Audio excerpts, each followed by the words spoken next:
Hello, everyone, and welcome back to Shadow Archives.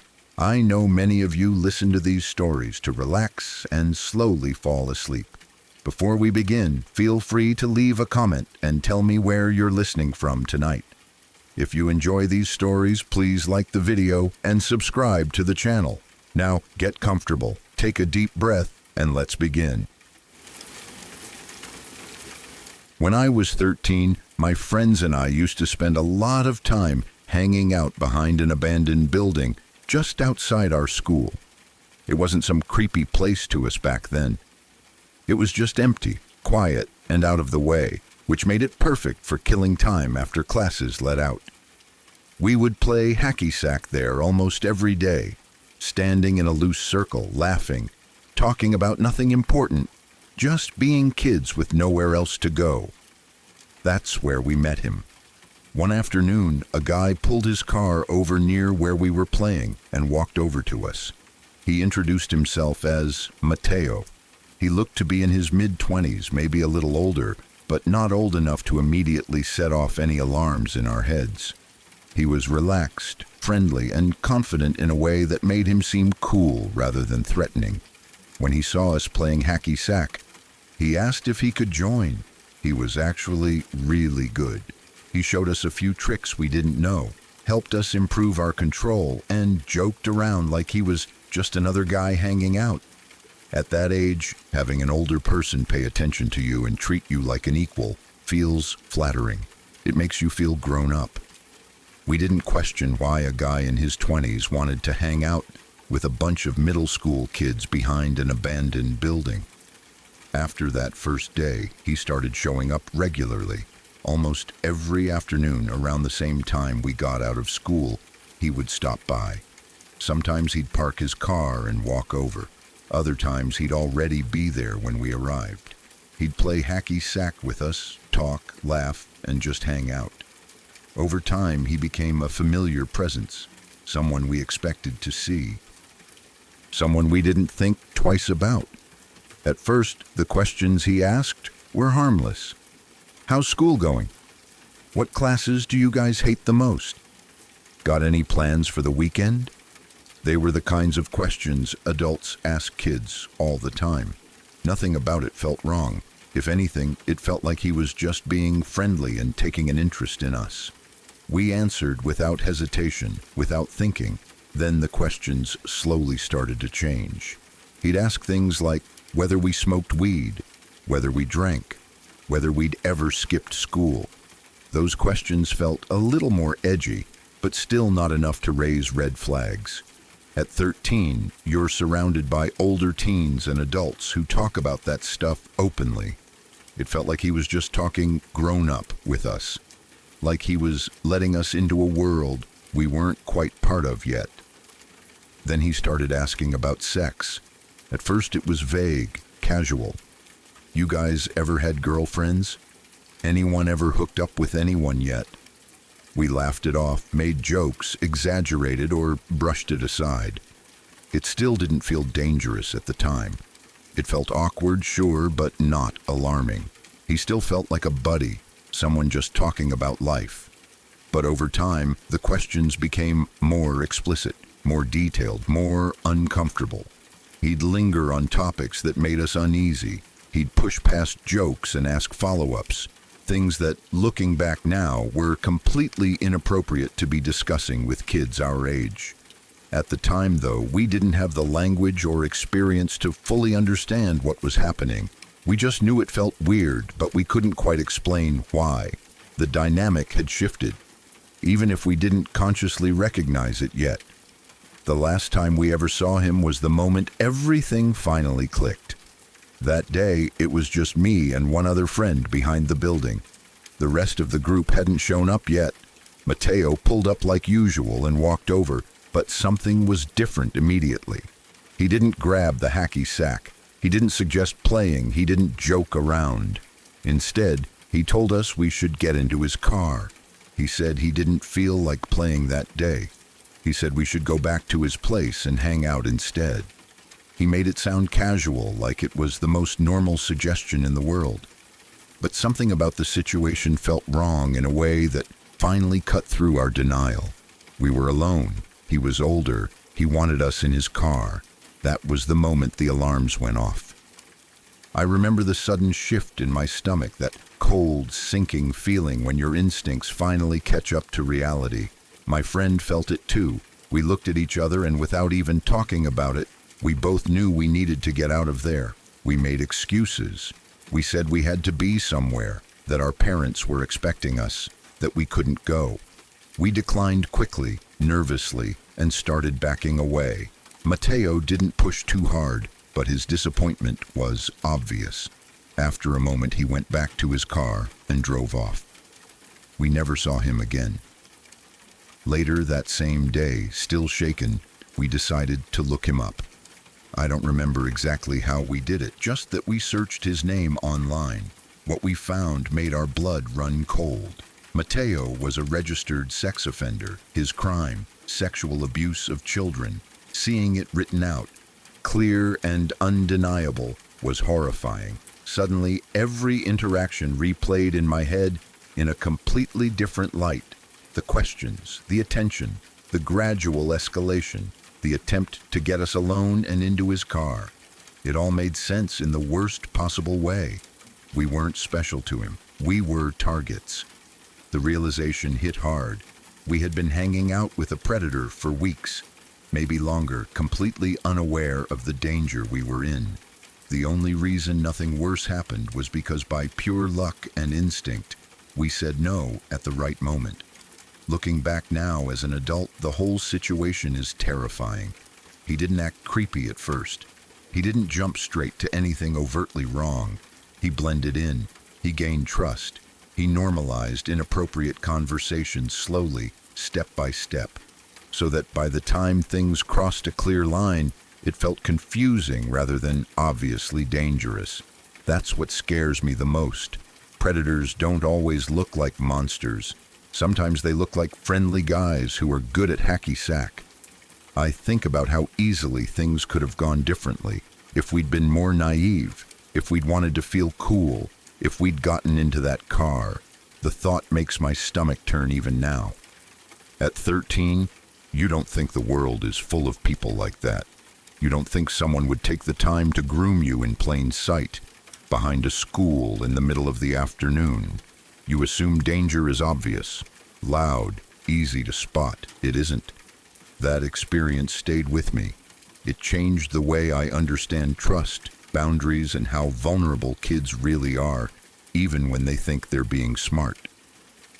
We were lucky, incredibly lucky, and every time I think about that abandoned building, I don't remember the game or the laughs anymore.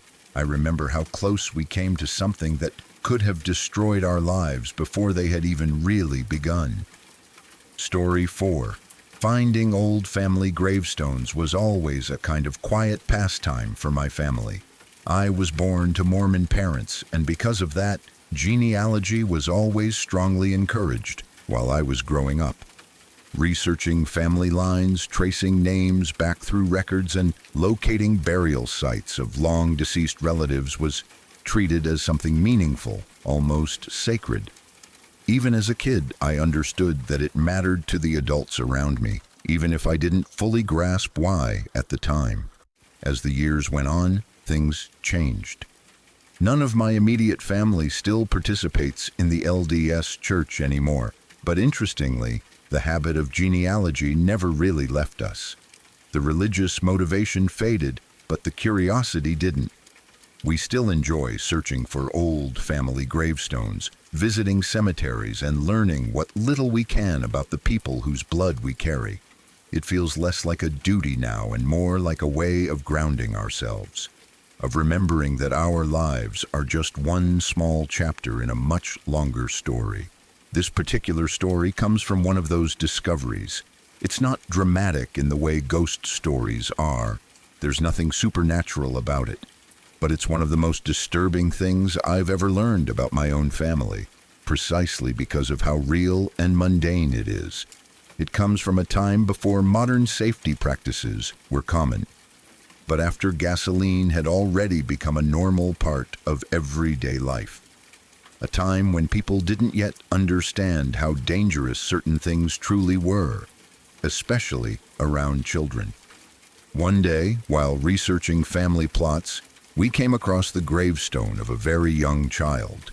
He was one of my grandparents' siblings, a toddler about 3 or 4 years old.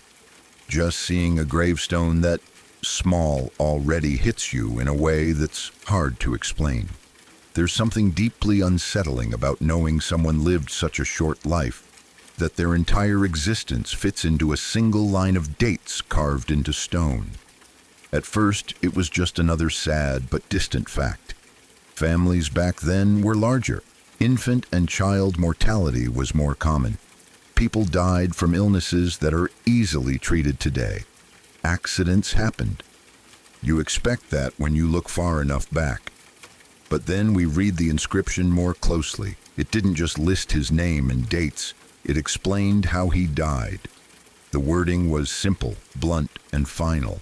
There was no attempt to soften it, no poetic language, no religious framing. It stated plainly that he had burned to death. That alone was shocking enough, but as we learned more about the circumstances, the weight of it became almost unbearable. This happened on the family farm. At the time, farms were busy, chaotic places. Everyone had work to do, and safety standards were nothing like what we expect today. Children weren't constantly supervised the way they are now.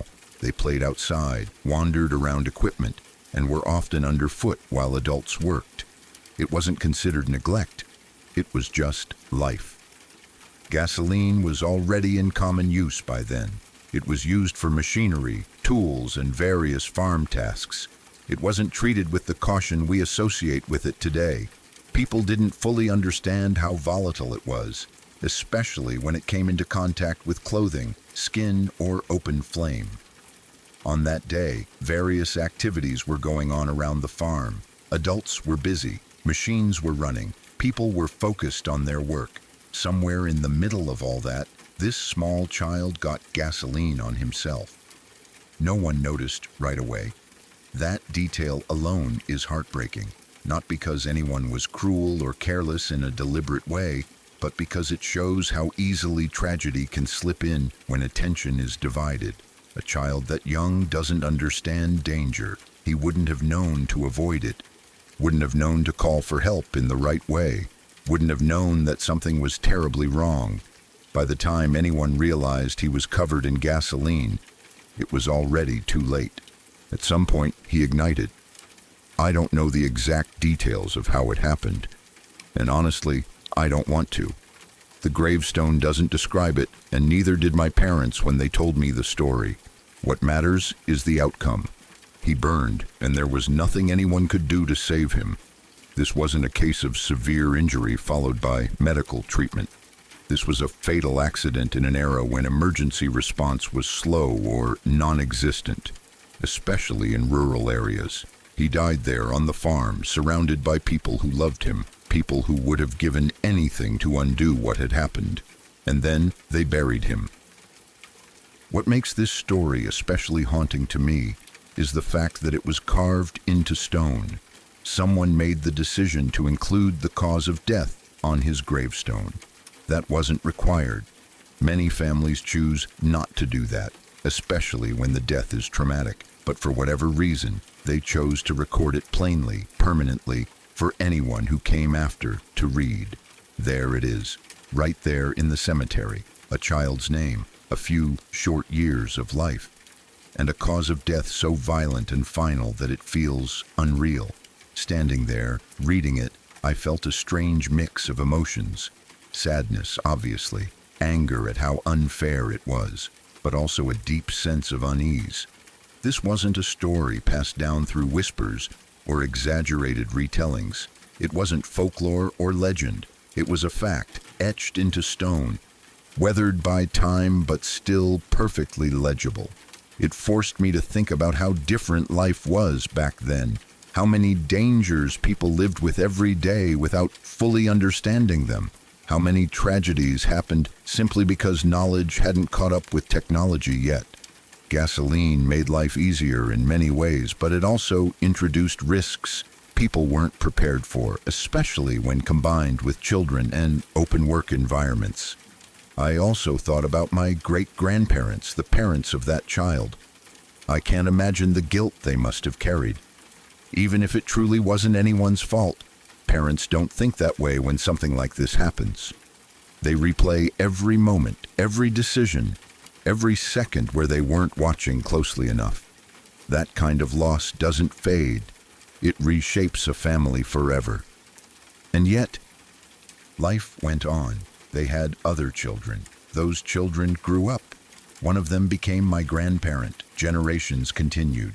This child, whose life ended so brutally and so early, became a quiet footnote in the family's history. Not forgotten, but rarely spoken about, until someone generations later stood in front of his gravestone and read the truth for themselves. What struck me most was how casually the information was presented. There was no warning, no emotional buildup, just a stone sitting among many others, telling a story that stops you cold if you really think about it. It made me realize how many similar stories must exist, hidden in cemeteries all over the world. Children lost to accidents that would be unthinkable today. Families changed forever by moments of terrible chance. I didn't take a picture of the gravestone. At the time, I didn't think to. Part of me is glad I didn't. It feels like something that shouldn't be shared casually, even if it's technically public. One of my parents has the photo, though. They took it, probably for the sake of record-keeping, the same reason we document everything else in genealogy. Sometimes I think about that child, even though I never knew him and never could have. I think about how brief his life was, how little he experienced, how quickly everything ended. I think about how easily something ordinary turned deadly, and how helpless everyone must have felt in that moment. This story doesn't scare me in the traditional sense. It doesn't make me afraid of ghosts or dark places or the unknown. What it does is remind me how fragile life really is, especially for children. How danger doesn't always come from malicious intent or dramatic circumstances. Sometimes it comes from everyday things, from progress that outpaces understanding, from moments when no one realizes something is wrong until it's too late. It also makes me grateful for modern safety standards, for education, for the things we take for granted now. Warning labels, childproofing, fire safety, all of it exists because of tragedies like this, repeated countless times until people finally learned. Every time I visit an old cemetery now, I look at the smaller gravestones differently. I wonder about the stories behind them. I wonder how many lives ended not because of cruelty or fate, but because the world simply hadn't figured out how to protect its most vulnerable yet. That little boy is part of my family, whether I like it or not. His story is part of the reason I exist at all. And even though his life was painfully short, the fact that his story still reaches across generations means he wasn't entirely erased by time. It's strange how a single line on a gravestone can carry so much weight, how it can turn a casual hobby into something deeply sobering, how it can remind you that history isn't just dates and names, but real people who lived, suffered, and were loved. I don't think I'll ever forget that gravestone. Not because it was shocking for the sake of being shocking, but because it was honest. It told the truth without embellishment about something terrible that happened to a child who never got the chance to grow up. And sometimes that kind of truth is more haunting than any ghost story could ever be.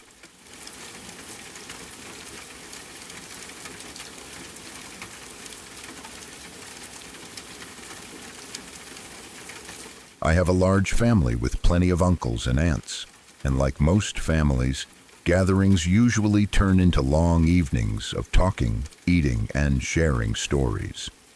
Over the years, I've heard countless ghost stories at these events. Most of them come from one particular aunt who is extremely impressionable, deeply religious, and struggles with schizophrenia. Her stories are dramatic and vivid, but they've never really scared me. I've always been able to separate her imagination and beliefs from reality, so whenever she starts talking about spirits or visions, I mostly tune it out. There is, however, one story that was told at a family gathering that I will never forget. It didn't come from her, it came from my uncle, and that is what makes it so unsettling. This uncle is the complete opposite of her in every way. He is a skeptic to his core. He doesn't believe in ghosts, omens, curses, or superstition of any kind. He is a stoic man, emotionally reserved, practical, and grounded. He has been a truck driver for most of his life, the kind of person who trusts what he can see, touch, and prove. At family gatherings, he usually keeps to himself. He sits with the older men, quietly discussing business ideas, logistics, or work-related topics. He never tells stories. He never jokes around much. He certainly never talks about anything paranormal. That's why the one time he did tell a story, everyone listened. That day, he seemed different from the moment he arrived. He was tense, distracted, and unusually quiet, even by his standards. At some point during the gathering, instead of sitting off to the side as he normally did, he asked everyone to gather around. That alone was enough to make people uneasy. When someone like him asks for attention, you know it's not for something trivial. He said he needed to tell us something that had happened on his last trip. He had recently completed a very long grain delivery to the far north of the country. It was one of those exhausting routes that take you through endless stretches of nothing. Because of how long and isolated the trip was, he asked a retired friend of his to come along. The friend wasn't driving, just keeping him company, helping stay alert, and being there in case something went wrong. Anyone who has driven long distances alone at night knows how mentally draining it can be, especially on unfamiliar roads. They were driving sometime between 2 and 3 in the morning when the incident happened. They were on a narrow, poorly lit road in the middle of absolutely nowhere. On the left side of the road was a vast soybean field that stretched into darkness. On the right was a dense forest, thick enough that the trees seemed to swallow the light from the truck's headlights. There were no villages nearby, no towns, no houses, no streetlights, just road, rain, and darkness. To make things worse, a heavy tropical rain was pouring down, reducing visibility even further, the kind of rain that feels oppressive, loud, and isolating. Both of them were already on edge. They knew that if the truck broke down out there, getting help would be extremely difficult. No cell service, no nearby buildings, no passing cars, just silence and rain. They were alert, tense, and focused on the road ahead. That's when they saw someone.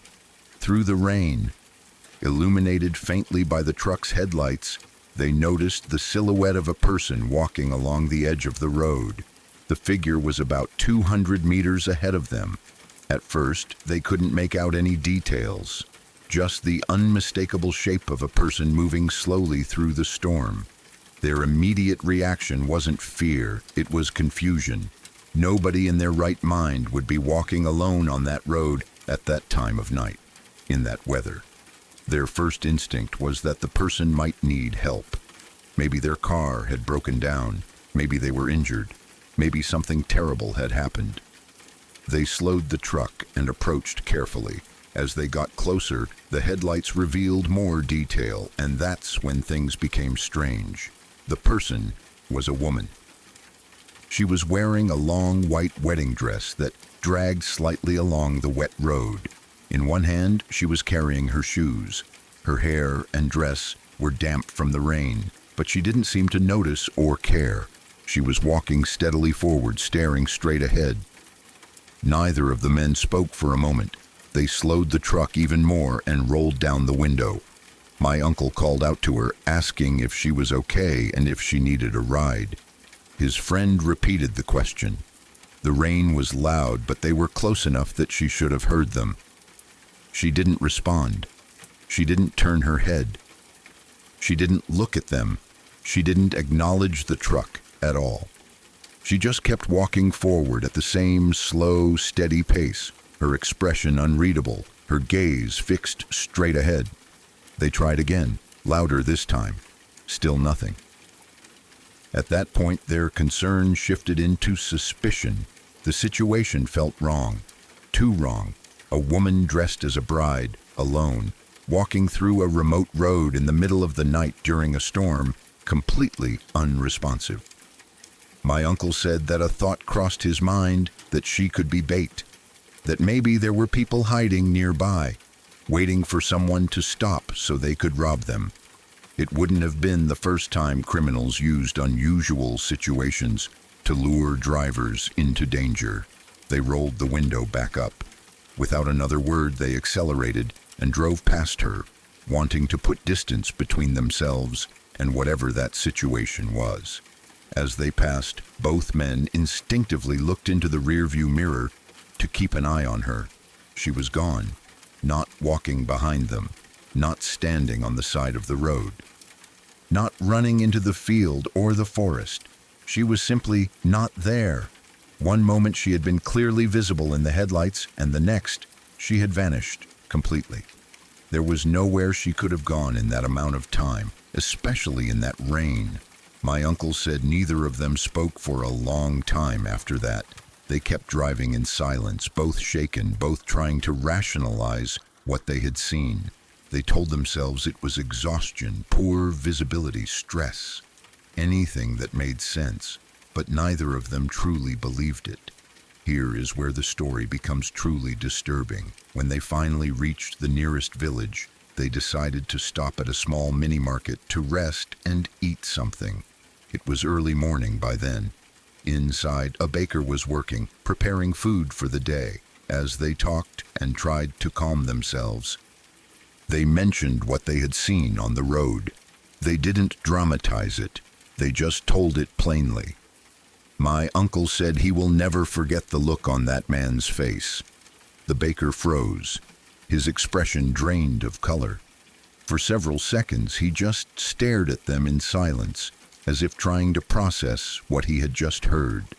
There was genuine horror in his eyes. After a moment, he composed himself and spoke. He told them that the day before, his son had gone to a friend's wedding.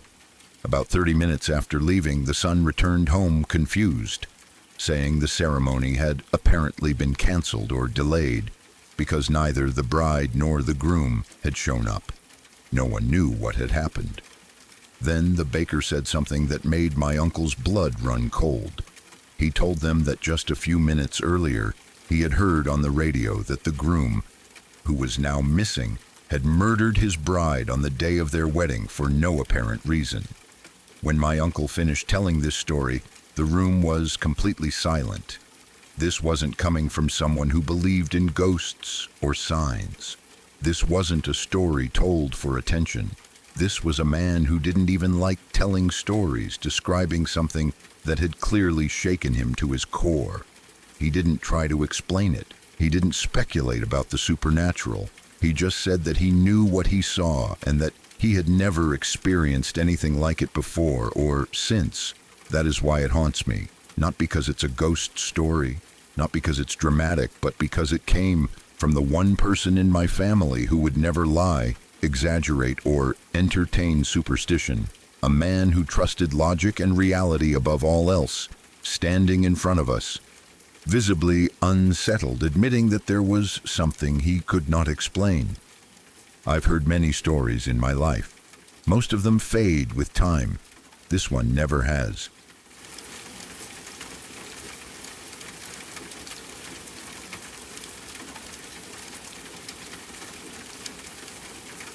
A gentleman I am friends with through my job in my village has the craziest stories I've ever heard, and if I hadn't met him myself, I'm not sure I would believe a word of them.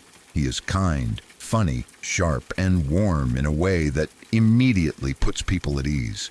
Nothing about him suggests darkness or bitterness, and yet behind that gentle presence is a history so horrific that the first time I read his account of it, my heart genuinely broke for him. This particular story is the one that has never left me. He has written a book about it, a book that, from what I understand, is now being adapted into a film. When he first mentioned it to me, he didn't do so dramatically. There was no attempt to shock or impress. He spoke about it the way someone speaks about something that has lived inside them for so long that it has become part of who they are. That, more than anything, is what made it so unsettling. He grew up in Italy during the war. He was only a child when his life was split into a before and an after. His early years were shaped by fear, confusion, and events no child should ever have to witness. At some point during the war, he was adopted or fostered by an aristocratic family. The exact details are complicated, and even he sometimes glosses over them, but the basic reason was that the family needed a male heir. Whether it was for legacy, inheritance, or social standing, he was brought into their world, a world far removed from his own original family. This aristocratic family lived in a castle, not the romantic kind you imagine from fairy tales, but a real, old structure that carried history in its walls. It was a place of tradition, hierarchy, and privilege, but also vulnerability. War does not care about status. It does not spare castles or titles. It consumes everything equally. At some point, word reached him that the Nazis were advancing toward the area. He knew what that meant. Even as a child, he understood that their arrival would not be peaceful. He made the journey from his own family home to the castle to warn them. He told them they needed to leave, to head into the mountains where they might be safer. He urged them to go. He tried to convince them that staying was dangerous. They didn't listen. Whether it was denial, pride, disbelief, or the false comfort of thinking their status would protect them, they chose to stay. And because he was a child, because he had nowhere else to go, he stayed with them. Then the Nazis came. What followed is almost impossible to read, let alone imagine, especially knowing he was only 8 years old at the time. When the soldiers arrived, chaos erupted almost immediately. He managed to hide himself in a food storage room, a small, dark space meant for supplies. From there, he could see into the main area through a small hole in the door. That hole became his window into a nightmare. The soldiers were furious. They believed that the father of the family, or men connected to him, had been involved in an attack against German forces. Whether this was true or not hardly mattered. The accusation alone was enough. The family was punished collectively, brutally, and without mercy. From his hiding place, the boy watched as members of the family were dragged, beaten, and humiliated. He saw 2 of them beheaded, not executed quickly or cleanly, but killed in a way meant to terrorize everyone else in the room. He watched women he knew, women who had been kind to him, violated by soldiers who treated them as objects rather than human beings. One of the daughters was raped and later became pregnant as a result. She never recovered from what was done to her. Before she could give birth, she took her own life. The weight of that detail alone is crushing. It speaks not just to the violence of the act, but to the complete destruction of her sense of self and future. There was another daughter he was deeply in love with. Childhood love, innocent and pure, the kind that feels enormous when you're young. He watched as she was taken into another room. He couldn't follow. He couldn't help. He could only listen and imagine what was happening to her, knowing there was nothing he could do to stop it. As if that wasn't enough, one of the Nazi officers proposed something even more monstrous. He wanted to mutilate the girls who were still alive. His intention was to cut off all of their limbs, not as punishment, not as strategy, but as cruelty for its own sake. The other soldiers, disturbed even by his standards, argued with him. In the end, they convinced him to only cut off one arm from each of the surviving girls. The fact that this was presented as a compromise is horrifying beyond words, and the boy saw it all. He saw blood on stone floors. He heard screams echo through halls that had once been filled with music and conversation. He watched people he loved reduced to bodies and victims. He absorbed terror, grief, and helplessness at an age when most children are worried about games and school. He was 8 years old. That detail alone reframes everything. This wasn't an adult survivor looking back with a developed understanding of the world. This was a child whose brain and sense of reality were still forming, forced to process cruelty on a scale that no human being should ever have to comprehend. There is much more to his story than this single night. The aftermath, the survival, the years that followed, and how he eventually built a life after such devastation are all part of it. His book goes into those details, but even this portion alone feels almost unbearable. And yet, here is the part that stays with me the most. Despite everything he witnessed, despite the trauma that would have broken many people beyond repair, he grew up to be one of the kindest, funniest, and most interesting people I have ever met.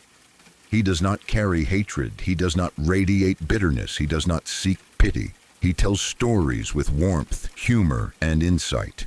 He listens deeply. He laughs easily. He is generous with his time and his presence. That contrast is what makes his story so powerful. When you look at him, you don't see a victim. You see a man who has lived fully, who has chosen humanity over despair. Knowing what he survived makes that choice feel almost miraculous. He doesn't tell this story often, and when he does, it's never for attention. He tells it because it happened, because it shaped him, and because forgetting would feel like another kind of loss. His book, Untold Tragedy, is not just a recounting of horror. It is a testament to memory, to survival, and to the quiet strength it takes to keep living after seeing the worst of what humans can do to each other. I feel incredibly lucky to know him, lucky to hear his stories directly from him, in his own voice, rather than through headlines or history books. Lucky to be reminded that even in the darkest chapters of human history, there are people who endure and still choose kindness. This story haunts me not because it feels unreal, but because it is painfully real. It is a reminder that war is not just battles and dates and names in textbooks. It is children hiding in storage rooms. It is families destroyed in a single night. It is trauma carried quietly for decades. And it is also, somehow, a reminder that survival does not always look like anger or hardness. Sometimes it looks like a gentle old man with incredible stories who laughs easily and lives fully, despite everything that was taken from him when he was just a child.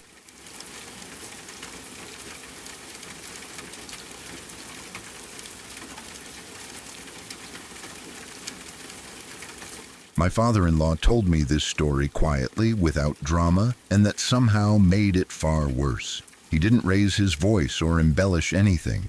He didn't try to make it sound scarier than it already was. He just told it the way someone tells a memory they've carried for a lifetime, one that never really leaves you, no matter how much time passes. The more calmly he spoke, the more terrifying it became to imagine what he went through. He was 10 years old when it happened. This was in the early 1970s, a very different time in terms of how people thought about safety. Kids walked home from school alone. Parents didn't hover. There were no phones, no GPS, no instant way to call for help. You were expected to be independent, even at a young age. That independence came with risks that no one fully acknowledged back then. He was walking home from school like he did every other day. Same route, same familiar streets.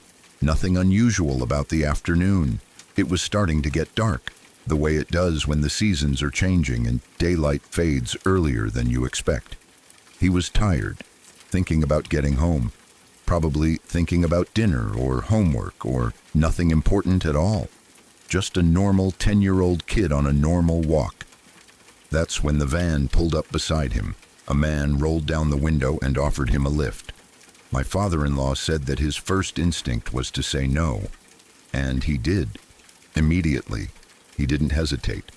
Somewhere inside him, even at that age, something told him this wasn't right. He declined and kept walking. That should have been the end of it, but it wasn't. The man didn't drive away. Instead, he stayed alongside him, moving slowly, talking to him through the open window. He told him it was getting dark. He told him it wasn't safe for a kid to be walking alone. He said he was just trying to help. He kept insisting over and over that it would only take a minute, that he could drop him off close to home. The pressure built gradually. My father-in-law said that what made it harder was the darkness creeping in. The streetlights hadn't fully come on yet. The road felt emptier than usual. There weren't many people around. The man's voice was calm but persistent, not aggressive at first, just relentless. Every time my father-in-law tried to walk faster or pull ahead, the van stayed with him. He was 10 years old, alone, being followed by a grown man in a vehicle. Eventually, fear and confusion started to override his instincts. He worried about what would happen if he kept refusing. He worried about being followed the whole way home. He worried about what the man might do if he got angry. And so, against every part of himself that told him not to, he got into the van. That decision haunted him for years. At first, nothing happened. The man drove normally. He didn't say anything threatening. He didn't touch him. For a brief moment, my father-in-law thought maybe he had been wrong. Maybe the man really was just giving him a lift. Maybe everything was going to be okay. The van drove only a short distance, just up the road from his house. Then the man pulled over. He stopped the van on the side of the road, in a place that wasn't completely isolated but wasn't busy either. Quiet enough, private enough. The engine kept running. The silence inside the vehicle felt heavy, like something was about to break. Then the man pulled out a knife. Not a small one. Not something that could be mistaken for a tool. A big knife. My father-in-law said the moment he saw it, his body went cold. His mind went blank. There was no screaming, no sudden violence. The man just held the knife and started talking, calmly, casually, like they were discussing the weather. He talked about how easily he could kill him. He talked about how no one would know. He talked about how small he was, how helpless. There was no rush in his voice, no anger. That was the worst part. He wasn't out of control. He wasn't panicking. He was deliberate, measured, as if he were deciding whether or not to do something as simple as turning left or right. My father-in-law truly believed he was going to die. He said that in that moment something strange happened inside him. Instead of screaming or crying or trying to run, his mind shifted into survival mode. He realized that fighting or panicking would almost certainly get him killed. He realized that the only thing he had was time. So he talked. He talked as calmly as he possibly could. He tried to keep his voice steady. He answered questions. He asked questions back. He tried to sound friendly, polite, non-threatening. He tried to humanize himself, to make himself feel real and alive in the man's eyes instead of just an object. He said he talked about school, about his family, about things he liked, about things he wanted to do when he grew up. He laughed when it felt appropriate. He nodded. He listened. All while knowing that at any moment the man could decide to use the knife. Time stretched in a way that's hard to imagine. He believes he was there for 2 or 3 hours. 2 or 3 hours sitting in a van with a man holding a knife, talking about how easily he could kill him. 2 or 3 hours of forcing himself to stay calm, while every instinct in his body screamed to run. 2 or 3 hours of watching the man's face, trying to read every expression, every shift in mood, trying to say the right thing at the right time. He said he remembers thinking about his parents, about his home being so close, about how unfair it was that he might die without anyone knowing where he was or what happened to him. He remembers being painfully aware of how small he was, how powerless. Eventually, something changed. He doesn't know exactly what it was. Maybe the man got tired. Maybe he lost the urge. Maybe whatever fantasy or impulse had driven him that far burned itself out. Maybe something my father-in-law said reached him in some small way. There's no clear explanation, but after hours of talking, the man put the knife away. He told him to get out of the van. Just like that. No apology, no explanation, no warning, just a command. My father-in-law got out. He didn't run at first. He didn't look back. He just walked away, trying not to show fear, trying not to provoke anything. Only when the van drove off did he allow himself to move faster. The man was never found. To this day, no one knows who he was. No one knows what he had done before or what he might have done afterward. Given the time period, it's terrifying to consider how many active killers and predators were operating in the early 1970s, many of whom were never caught. The idea that this man could have been one of them is chilling. My father-in-law survived by talking, by staying calm when a child should never have had to be calm, by doing everything right in a situation where there was no right thing to do. When he finished telling the story, there was a long silence. I couldn't imagine being 10 years old and enduring that kind of terror for hours. I couldn't imagine carrying that memory into adulthood, replaying it over and over, wondering how close you came to dying. What haunts me most is how ordinary it all started. A walk home from school, a van pulling over, a simple offer. How easily a normal day could have ended in tragedy. How thin the line was between survival and death. It also makes me think about how many children didn't get out of situations like that. How many said no and were forced anyway. How many got in and never came home. How many didn't have the chance to talk their way out. He doesn't talk about it often. When he does, it's not with anger or drama, just a quiet acknowledgement of something that happened and shaped him. But you can tell it never truly left him. Experiences like that don't fade. They become part of you. I can't imagine how terrifying that must have been. Sitting there for hours, knowing your life could end at any second, relying entirely on the hope that the person holding the knife might change their mind. The fact that he did is the only reason this story has an ending at all.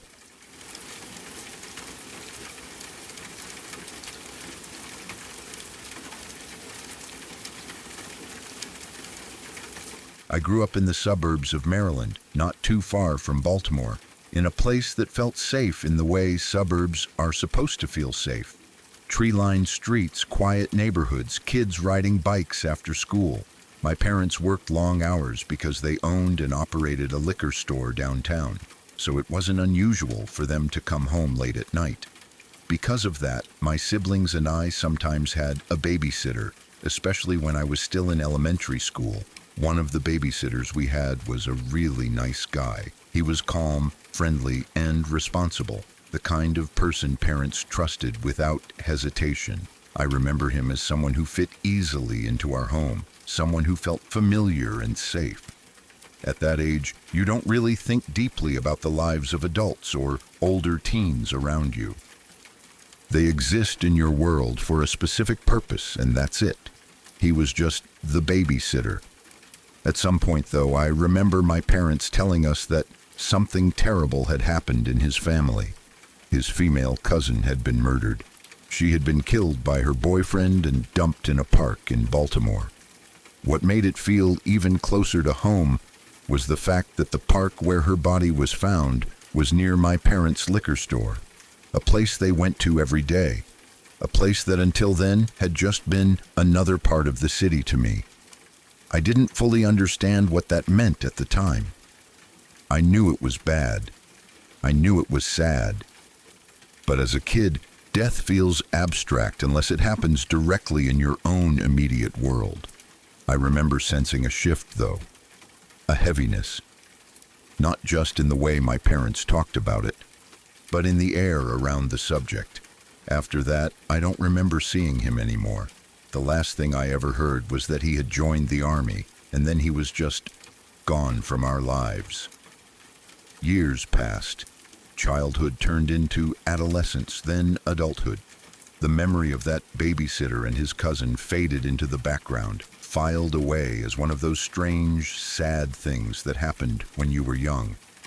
It wasn't something I thought about often, and when I did, it felt disconnected from my present life. Then, about 15 years later, something unexpected happened. I was in college, sitting around with friends, and they were talking about a true crime podcast they were obsessed with. They were deep into the details, debating theories, timelines, suspects. At first, I was only half listening. True crime stories tend to blur together after a while if you aren't emotionally invested in them. Then I caught the name. They were talking about the murder of Hae Min Lee. Something in my chest tightened. As they kept talking, it slowly dawned on me that this wasn't just some random case I'd heard about online. This was the same story my parents had told me about all those years ago. The cousin of our babysitter, the girl who had been murdered and dumped in a Baltimore park near my parents' store. The case my friends knew through the podcast Serial, the one that had become a cultural phenomenon. It was surreal. To my friends, it was a mystery to analyze, a puzzle, something to argue about over drinks or late-night conversations. To me, it suddenly felt very real in a way it hadn't before. This wasn't just a story. It was connected to someone who had been in my home, who had watched me as a child, who had lived with the aftermath of that loss. What struck me most was the distance between how the case was discussed publicly and what it must have been like for the family. The endless speculation, the debates, the re-examinations. I don't pretend to know the truth of what happened beyond what's already been covered extensively. But I do know one thing for certain. The family wants to move on. For them, this isn't entertainment or intellectual exercise. It's a wound that never fully heals. That realization stayed with me. And then there's another story, one that feels even closer in some ways. I went to middle school and high school with an Indian girl. We weren't best friends, but we were on friendly terms. We talked in class, shared spaces, existed in the same social orbit. She was always a bit reserved, a little emo, but kind and intelligent. The kind of person who kept a lot to herself. At the time, I didn't think much of it. Everyone has their own personality, especially as teenagers. It wasn't until about 3 years ago that I learned something that completely reframed how I remembered her. Her mother was Pam Basu. I came across the story in the news, and when I realized who it was, my stomach dropped. Pam Basu had been murdered during a carjacking. She was taking her daughter to preschool when 2 men stole her car. Her daughter was still in the back seat. Pam tried to save her. As the carjackers drove off, her arm became entangled in the seatbelt. While she was attempting to rescue her daughter, she was dragged for nearly 2 miles. 2 miles along the road, until she died from her injuries. At some point, the men threw the child out of the car onto the roadside. Miraculously, the girl survived without physical injury. That girl was the classmate I had known for years. Reading that story as an adult was devastating, not just because of the brutality of what happened, but because of how it reshaped my memories of her. Suddenly, her reserved nature made sense in a way I hadn't considered before. The quietness, the emotional distance, the weight she seemed to carry even as a teenager. Imagine surviving something like that. Imagine knowing your mother died trying to save you. Imagine growing up with that knowledge, that grief, that trauma, and then being expected to function normally in school, to socialize, to plan a future. Imagine carrying that into adolescence, into adulthood, into every relationship and every quiet moment. It's impossible to fully comprehend. What unsettles me most about both of these stories is how close they were to my everyday life. These weren't distant tragedies happening in far-off places. They weren't names I only knew from headlines. They were connected to people who sat at my kitchen table, who watched me after school, who shared classrooms and hallways with me. As a kid, I thought danger was something obvious, something loud, something you could see coming. As an adult, I understand how wrong that is. Violence often exists quietly, just out of sight, woven into ordinary routines. A babysitter's family tragedy, a classmate's hidden past, a normal morning drive to preschool, a familiar park near a workplace. It makes the world feel smaller and more fragile. I also think about how many stories like these exist around us, unnoticed. How many people we pass every day who are carrying unimaginable loss. How many lives intersect briefly without us ever knowing how deeply connected we are to moments of horror and survival. These experiences didn't make me paranoid, but they did change the way I see the world. They made me more aware of how random and unfair violence can be, how it doesn't discriminate, how it can reach into any life at any time without warning. It's easy to consume true crime as entertainment, to detach from the reality of it. But when you realize that these stories belong to real families, real children, real people you've known, that detachment disappears. What's left is something heavier and more sobering. It really is a scary world. Not because danger is everywhere all the time, but because it can be anywhere quietly, without announcing itself. And because the people who survive it are often the ones we least expect, carrying their stories silently while the rest of us go about our lives, unaware of how close we've come to tragedy ourselves.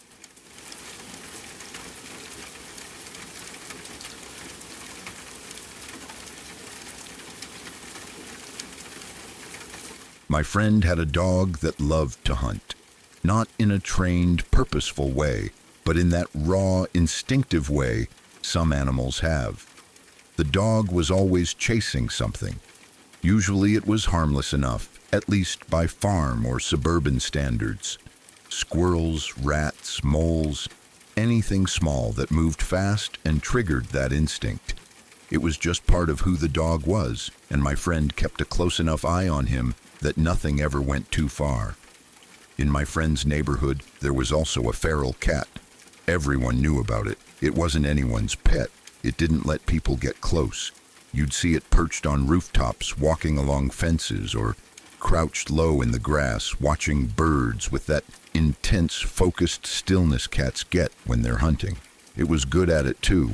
People would often comment on how many birds it seemed to catch. It felt like a small, quiet predator that belonged to the edges of the neighborhood. Always there, but never interacting with anyone directly.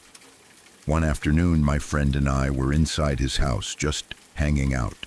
The dog was outside in the yard, playing, running around, doing his usual thing. The weather was calm, nothing unusual about the day. Through the sliding glass door, we could see the yard clearly. It was one of those moments where you're not really paying attention to what you're looking at, just letting your eyes wander while you talk. That's when we saw the cat. It slipped into the yard almost casually, like it had done this kind of thing 100 times before. It probably didn't even register the dog at first, or maybe it thought it could get away fast enough. Either way, the moment the dog noticed it, everything changed. The dog took off. There was no hesitation, no warning growl, no slow build-up. 1 second the dog was playing, the next he was sprinting full speed across the yard. The cat bolted, but it didn't stand a chance. The distance between them closed almost instantly. We were still inside, watching through the glass, and it all happened so fast that neither of us reacted right away. The dog caught the cat. He grabbed it by the neck. What followed was violent in a way that felt almost unreal to watch. The dog shook the cat, throwing it around like it was nothing more than a toy. The cat's body went limp in places, then stiffened again, struggling weakly. It was brutal, instinctive, and completely devoid of any emotion. Just an animal doing what it was wired to do. And then something else happened. Almost immediately, A group of crows descended onto the wooden fence that bordered the yard. At first it was just a few. They landed one after another, black shapes against the pale wood, their heads tilted, watching. Then more came, and more. Within seconds it felt like the fence was lined with them. They started cawing, loudly, not the occasional call you hear from a single bird, but a constant, aggressive noise. It felt intentional, focused, like they were reacting to what they were seeing, in a way that went beyond curiosity. It didn't sound like alarm calls. It didn't sound like fear. It sounded almost encouraging. I remember feeling a chill run through me. It was like they were cheering the dog on. The sound filled the yard, echoing off the house. The crows leaned forward, hopping along the fence, their eyes fixed on the dog and the cat. Some of them flapped their wings, not taking off, just adjusting their balance like they were excited. It felt wrong to see so many birds gather so quickly, so precisely, as if they had been summoned. My friend snapped out of the shock before I did. He ran outside, yelling at his dog. The dog didn't immediately let go. It took a moment of shouting and grabbing before my friend managed to pull him away. The dog resisted, still locked into that hunting mode. But eventually, my friend dragged him back toward the house and inside, slamming the door shut behind them. The yard went quiet for just a second. The cat lay there on the ground, badly injured. Its body was twisted at an unnatural angle, and it barely moved at first. I honestly thought it was dead. Then it twitched. Slowly, painfully, it started to crawl. That's when the crows reacted again. As the cat dragged itself forward, more birds appeared. They came from everywhere, from rooftops, from trees, from places I hadn't even noticed before. They landed along the path the cat was crawling down, lining the ground on either side. They filled the power lines above, black silhouettes packed so tightly it looked like the wires were sagging under their weight. They were all cawing, relentlessly. The noise was overwhelming. It wasn't random, it was directed. Every single bird seemed focused on the cat. The sound followed it as it crawled like a moving wall of noise. The cat moved slowly, each inch clearly costing it immense effort, and the crows tracked it the entire way. I had never seen anything like it. It felt coordinated, deliberate. Like the birds understood exactly what had happened and were reacting to it as a group. I couldn't understand how so many of them had shown up so fast, or how they seemed to know where to go. It was as if the moment violence erupted, some invisible signal had gone out. The cat kept crawling and the birds kept watching. None of them attacked. They didn't swoop down or peck at it. They just observed, cawing loudly, constantly. It felt like judgment, or anticipation, or disappointment. That was the feeling that stuck with me the most. Disappointment. The dog hadn't finished the job. That's what it felt like the birds were reacting to. Like they had expected the cat to die there, and now that it hadn't, they were frustrated. The noise wasn't celebratory anymore. It felt angry, insistent, as if they were demanding an ending that didn't come. Eventually, the cat disappeared out of sight, crawling beyond the fence line. The crows lingered for a while longer, still making noise, still perched and watching the empty space where the cat had been. One by one, they began to leave, lifting off in small groups until the yard was quiet again. The whole thing couldn't have lasted more than a few minutes, but it felt much longer. Afterward, neither of us said much. My friend was shaken, mostly by what his dog had done and how close it had come to killing the cat. I was shaken by the birds. I couldn't stop thinking about them, about how quickly they appeared, about how they seemed to understand exactly what was happening. I've read since then that crows are incredibly intelligent. They recognize faces, they remember individuals, they communicate complex information to each other. They hold grudges, they mourn their dead, they gather around scenes of death, sometimes to learn, sometimes to warn others, sometimes for reasons we still don't fully understand. But knowing that intellectually doesn't make what I saw feel any less disturbing. There was something deeply unsettling about witnessing that moment of overlap between different kinds of predators. The dog, driven by instinct, the cat, a hunter itself, suddenly reduced to prey, and the crows, not directly involved, yet intensely invested in the outcome. It felt like watching a hierarchy of violence play out in real time. The cat that had terrorized birds in the neighborhood was now broken and crawling away, and the birds had come to witness it, not to help, not to intervene, just to watch, to react, to acknowledge the shift in power. That image stayed with me. Nature is often romanticized as peaceful or balanced, but moments like that strip away any illusion of kindness. There was no mercy in that yard, no moral lesson, just instincts colliding, survival, dominance, observation. What bothered me most was how aware the birds seemed. They weren't panicking, they weren't confused, they weren't random, they were focused, organized, and emotionally charged in a way that felt uncomfortably close to human behavior. It was like they understood that something significant had happened, something worth gathering for. Even now, when I see a group of crows perched together, watching something intently, I think about that day, about the sound of their voices filling the air, about the way they lined the ground and the wires like an audience, about how they seemed almost offended that the violence hadn't reached its natural conclusion. I don't know what happened to the cat after that. I don't know if it survived or died somewhere out of sight. I don't know if the crows followed it or lost interest once it was gone. I don't know if the dog ever encountered it again. But I know I've never looked at crows the same way since. They aren't just background noise anymore. They aren't just birds on a wire. There's an intelligence there, a collective awareness that feels ancient and watchful. Seeing them respond to that moment with such intensity made me realize how much is happening around us that we don't notice until something breaks the surface. It wasn't a ghost story.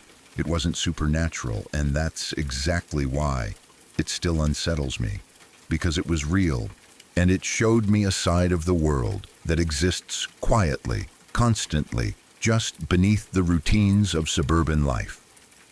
A reminder that violence, observation, and instinct are always there, watching, waiting, and sometimes gathering in numbers when something finally goes wrong.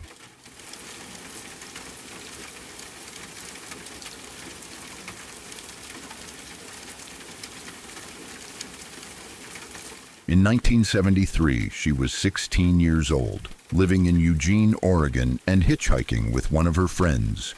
According to my mom, this was something they did all the time back then. It wasn't considered reckless in the way it is now. It was just part of being young, broke, and mobile in the early 70s. You stuck your thumb out, someone picked you up, and most of the time you got where you were going without incident. That was the normal rhythm of life for a lot of teenagers then, especially in college towns like Eugene, until the day it wasn't normal anymore. That afternoon, my mom and her friend were picked up by a man who, at first glance, didn't raise any serious alarms. He was good-looking, well put together, and polite enough. He was driving a gold Volkswagen Beetle, the kind of car that was everywhere at the time. It didn't stand out. Nothing about him screamed danger. If anything, he looked like the kind of guy people trusted without thinking twice. There was one detail my mom noticed, though, even then. He had a Band-Aid on his nose. She remembers clocking it immediately and thinking it was odd, but not odd enough to refuse the ride. People had cuts, scrapes, accidents. A Band-Aid wasn't a red flag on its own. Still, it stuck in her mind. She climbed into the back seat, and her friend sat in the front passenger seat. The car pulled away, and for the first 10 minutes or so, there was almost no conversation. That in itself wasn't strange. Some drivers talked, some didn't. Silence wasn't unusual. The road stretched on, familiar streets giving way to longer, quieter stretches. Then they came to a stop sign. Without warning, Her friend flung the passenger door open and bolted. No explanation, no hesitation, just the sudden sound of the door flying open and her friend sprinting away as fast as she could. My mom sat there frozen for a second, completely confused, trying to process what she had just seen. She leaned forward and asked the driver, half laughing in disbelief, half annoyed, "What the hell is she doing?" The man didn't answer. That silence was different. Something about it felt heavy, deliberate. My mom leaned forward more, peering over the front seat, trying to see his face, trying to understand what was happening. That's when she saw it. He was sitting there with his pants open, his genitals fully exposed. There was no mistaking it, no ambiguity, no misunderstanding. It wasn't accidental, it wasn't subtle, it was deliberate. And it was meant for them to see. My mom panicked. She said her whole body went hot and cold at the same time. Her heart started pounding so hard she could hear it in her ears. She didn't scream. She didn't freeze completely. She went straight into escape mode. She tried to pull the lever on the back of the front seat to make it fold forward so she could get out on the passenger side. But in her panic, she couldn't find it. Her fingers slipped. Everything felt clumsy and slow. So she didn't wait. She scrambled over the front seat, half climbing, half falling, and threw herself out of the open passenger door. She hit the pavement hard, barely felt it, and took off running. Adrenaline carried her forward, straight toward her friend, who was already ahead of her. They ran until they saw a convenience store and ducked inside without looking back. They stood there shaking, trying to catch their breath, expecting at any moment to see the gold Volkswagen pull up outside, but it didn't. The man didn't chase them. He didn't follow them into the store. He just drove away, disappearing back into traffic as if nothing had happened. At the time, it was terrifying, confusing, and deeply unsettling, but it was over. They were alive. They were safe. They went on with their lives, carrying the memory of a close call they didn't yet fully understand. It wasn't until much later that the full weight of it hit. Years afterward, my mom realized who that man almost certainly was. Randall Woodfield, also known as the I-5 Killer. In 1973, he was living in Portland, Oregon, and records show that he made frequent trips to Eugene around that time. He hadn't yet escalated to the crimes he would later become infamous for, but he was already active, very active. Indecent exposure was one of his early behaviors, a precursor to the violence that would come later. There are details that make the connection chilling. Randall Woodfield drove a gold Volkswagen Beetle. He was known to use disguises, including band-aids and athletic or football-style tape on his face. He specifically targeted petite white women. My mom and her friend fit that description exactly. Woodfield had even been drafted by the Green Bay Packers before his criminal career fully took shape. He was charismatic, physically attractive, and outwardly normal, which made him especially dangerous. He didn't look like a monster. He looked like someone you trusted, someone you got into a car with. At the time my mom encountered him, he was still in what could be described as an escalation phase. Indecent exposure, intimidation, testing boundaries. He hadn't yet moved fully into robbery, rape, and murder. That may very well be the reason he didn't physically attack them that day. It may be the reason he didn't chase them when they ran. That thought alone is horrifying. It means they didn't escape because he was harmless. They escaped because they happened to encounter him before he reached the worst version of himself. Looking back, what saved my mom wasn't strength or preparation. It was her friend's instincts. Her friend saw something first, something subtle, something wrong, something that made her body react before her mind had time to catch up. She didn't ask questions. She didn't hesitate. She ran. That split-second decision likely saved both of their lives. My mom has said more than once that if her friend hadn't bolted when she did, things might have ended very differently. If they had stayed in the car longer, if they had frozen, if they had tried to be polite, if they had second-guessed themselves. It's terrifying to think how thin that margin was. What gets me every time I hear this story is how ordinary it began. Two teenage girls hitchhiking like they'd done countless times before. A friendly-looking man in a common car. A Band-Aid on his nose that seemed strange but not alarming. A quiet drive. A stop sign. And then suddenly unmistakable danger. It's easy now to say that was obviously Ted Bundy behavior, or that was clearly a serial predator. But at the time, there was no framework for that. No podcasts, no documentaries, no widespread understanding of grooming behaviors or escalation patterns. You learned by surviving, or you didn't learn at all. My mom is very aware of how lucky she was. Not lucky in a vague, abstract way, but lucky in a very specific, uncomfortable sense. Lucky that her friend trusted her instincts. Lucky that the car stopped where it did. Lucky that there was a convenience store nearby. Lucky that the man chose not to pursue them. Lucky that this encounter happened before he became something even worse. When people talk about serial killers in a detached, historical way, it's easy to forget how many near misses there were, how many people crossed paths with them and lived, not because the killer wasn't dangerous, but because timing, instinct, or chance intervened. My mom could have been a name on a list. Instead, she's here. Every time I think about that gold Volkswagen Beetle, that Band-Aid, that stop sign, I get a cold feeling in my chest. Not because the story is sensational, but because it's so grounded in reality, because it reminds me how close danger can be without announcing itself. How often survival comes down to someone listening to a feeling they can't explain. Needless to say, my mom is one lucky mofo, and the older I get, the more I understand just how true that really is. Sorry to interrupt. If you're new here, I'd appreciate it if you subscribe to Shadow Archives for daily true horror content that will haunt your dreams and keep you wondering what lurks in the shadows.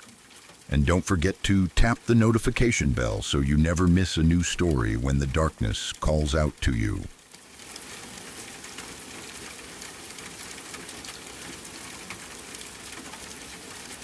I'm going to say the toy box killer, because nothing else I've ever learned about comes close to how disturbing this case is on a psychological level. It isn't just the violence, it's the planning, the entitlement, and the way he treated human beings like props in a fantasy he felt completely justified in acting out. This man didn't just commit crimes impulsively, he built a place specifically for them. In the backyard of his home, he constructed what he called the toy box, a soundproof trailer that functioned as a rape dungeon. Inside it were restraints bolted to the walls, chains, cuffs, devices, and tools arranged with intention. Everything about it was designed to isolate, control, and break the people he abducted. The soundproofing meant no one could hear what was happening inside, no matter how much someone screamed. He kidnapped women, sometimes 2 at a time, and kept them there for weeks. Not a single violent outburst or moment of loss of control, but sustained, deliberate captivity where the entire point was domination. He raped and tortured his victims repeatedly over days and weeks, deciding when they slept, when they ate, when they were allowed to move. Some were drugged so heavily that they later struggled to remember what had happened to them at all. That, too, was intentional. It made it harder for them to report him, harder for them to be believed. One of the most horrifying aspects of the case is the tape. He recorded an audio tape that he would play for his victims after restraining them. On it, he calmly explained exactly what was going to happen to them, not in a frantic or angry way, but in a casual, almost conversational tone.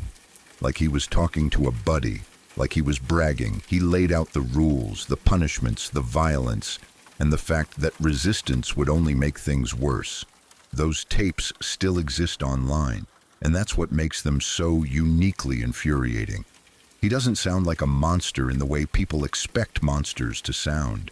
He sounds smug, condescending, self-satisfied. He speaks with this grandiose confidence, like he believes he's clever, superior, untouchable. There's no remorse, no hesitation, no doubt in his voice. He talks as if what he's doing is reasonable, even deserved, like the women he abducted are objects he's entitled to use. That tone is almost harder to process than outright rage. Your brain doesn't want to accept that it's real. It feels unreal because of how casually he discusses things that are unimaginably cruel. There's a disconnect between the voice and the reality of the situation, and that disconnect makes it sink in even deeper. This wasn't a moment of madness. This was a lifestyle choice. As a woman, it's impossible not to put yourself in that position when you hear about this case. Imagining being chained naked to a wall in a black, soundproof box, knowing that no one can hear you, knowing that escape isn't coming, knowing that for the next 2 or 3 weeks your body is not yours anymore, is beyond terrifying. It's enraging. It's violating even to think about. The idea that someone could calmly explain that future to you, like it's a schedule he's already planned out, is something that sticks with you in a way that's hard to shake. What makes it worse is that he sometimes let victims go, not out of mercy, but because he believed he had erased them enough, drugged them enough, frightened them enough that they wouldn't be able to fully remember or report what happened. That kind of calculated cruelty is chilling.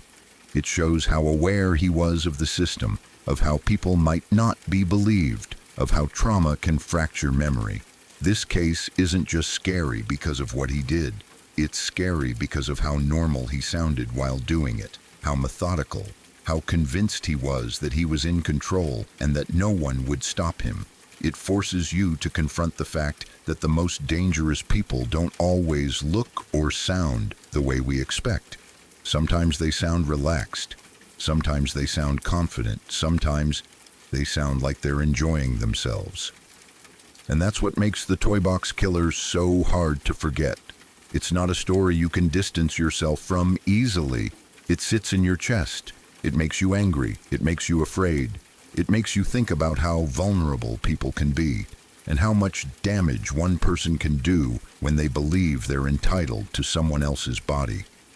Of all the true crime cases out there, this is one of the few that genuinely makes my skin crawl every time I think about it.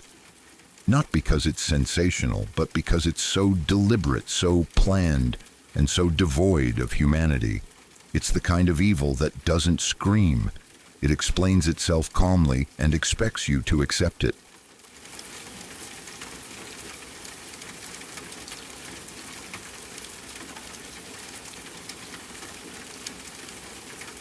My brother was almost kidnapped right in front of my mom, and even though it happened decades ago, it's something that still lives very vividly in our family. The way my mom tells it, it doesn't sound dramatic or exaggerated. That almost makes it worse. It sounds calm, ordinary, and terrifying in how easily it could have ended differently. This was back in the late 1960s. My mom had taken my brother, who was 4 years old at the time, to the San Francisco Zoo. It was meant to be a simple, happy day, the kind of outing parents take their kids on without a second thought. Back then, people didn't think about danger the way they do now. You didn't constantly scan crowds or keep a hand on your child at all times. You trusted that public places were safe, especially in broad daylight, surrounded by families. At the zoo, there was a merry-go-round.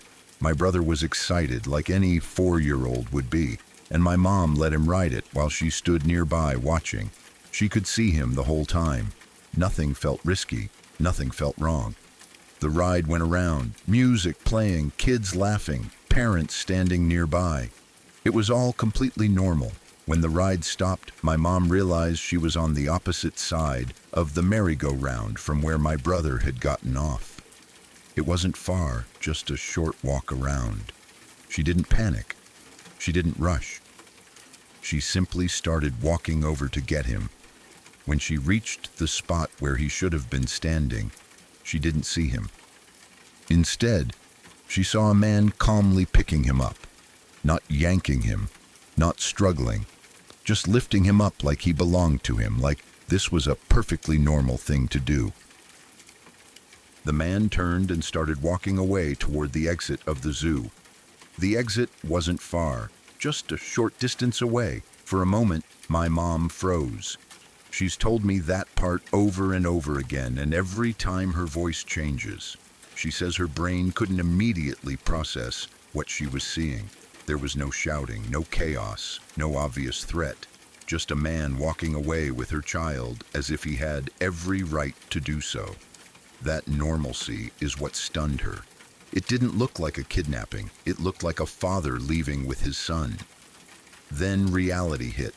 She ran after him, yelling my brother's name, not screaming for help, not shouting accusations, just calling out to her child. Her voice broke through the moment. The man looked back, saw her running toward him, and for the first time acknowledged her presence. And then, just as calmly as he had picked my brother up, he gently put him down. No struggle, no rush, no apology, no explanation.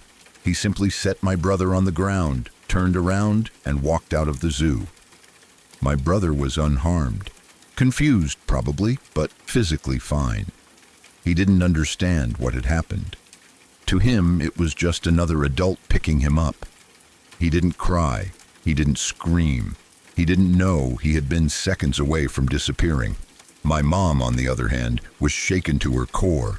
There was no security back then, no guards to report it to, no obvious authority figure to grab and explain what had just happened. The man was gone, disappeared into the city. All my mom could do was take my brother home and try to make sense of what had happened. At the time, she didn't call the police. That decision has haunted her ever since. About a week or so later, news broke that a little boy had been found dead on Ocean Beach. He was around the same age as my brother. He looked similar to him, similar size, similar coloring. A child who could easily have been mistaken for him. When my mom saw that story, something inside her collapsed.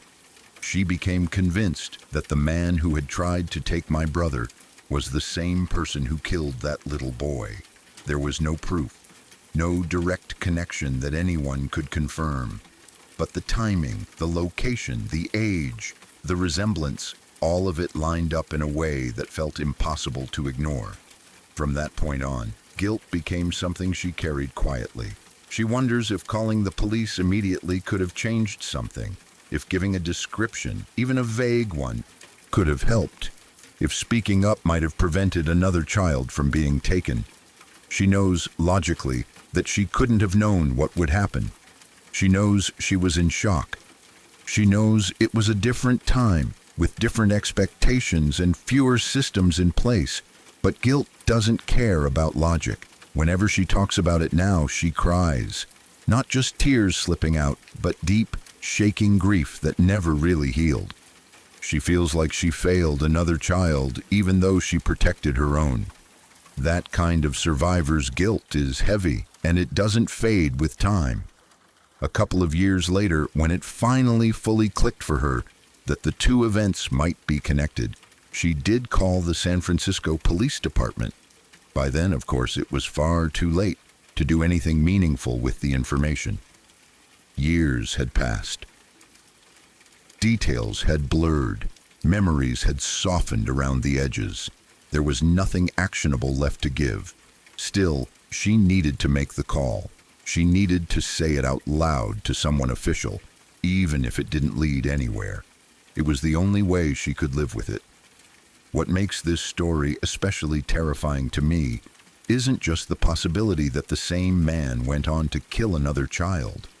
It's how brazen the attempt was, broad daylight, a public place, families everywhere, a mother only a few steps away. There was no attempt to hide, no rush, no panic, just confidence. That's the part that chills me the most. The idea that someone could be so comfortable, so practiced, that they could simply pick up a stranger's child and walk away as if nothing were wrong, that they could rely on hesitation, shock, and social assumptions to buy themselves enough time to escape. It also shows how vulnerable children are, especially young ones. My brother didn't scream because he didn't know he should. He trusted adults. He didn't understand danger. If my mom hadn't been paying attention, if she had taken a few seconds longer to walk around the ride, if she had second-guessed herself for even a moment longer, he would have been gone. And no one would have known where. This story changed the way my mom parented forever. It changed the way she watched us in public. It changed how she thought about safety, trust, and strangers. It also changed the way I see public spaces. Zoos, parks, playgrounds, places we think of as safe are only safe because we're vigilant. Without that, they're just open spaces full of opportunity for the wrong person. Every time I think about it, I imagine how easily my brother's life could have ended before it really began. How close my family came to a different future. How one moment of shock almost cost everything.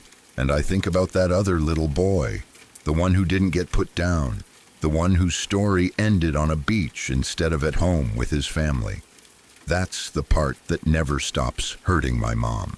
It's terrifying to realize how thin the line is between safety and tragedy. How sometimes the only thing standing between a child and disappearance is a parent's instinct kicking in at exactly the right second.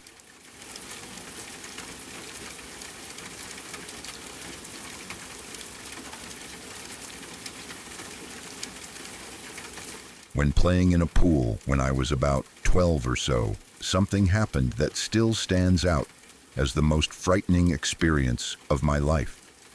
Even now, thinking about it makes my chest tighten. It wasn't dramatic or violent in the way some scary stories are. There was no villain, no chaos, no screaming crowd. That's part of what makes it so terrifying. It was quiet, sudden, and completely invisible to everyone else around me. I was at a pool where people were using those big inflatable rings, the kind you sit in or lean over while floating. They had thick handles attached to the sides so you could grip them. At the time, they were just toys. Something harmless. Something you don't think twice about. I had been playing around, swimming, messing with the float, doing what kids do when they're bored in a pool. At some point, without really realizing how it happened, my foot slipped into one of the handles of the inflatable ring. At first, it didn't seem like a big deal. I tried to pull my foot back out, expecting it to slide free easily. Instead, the ring shifted and my body flipped.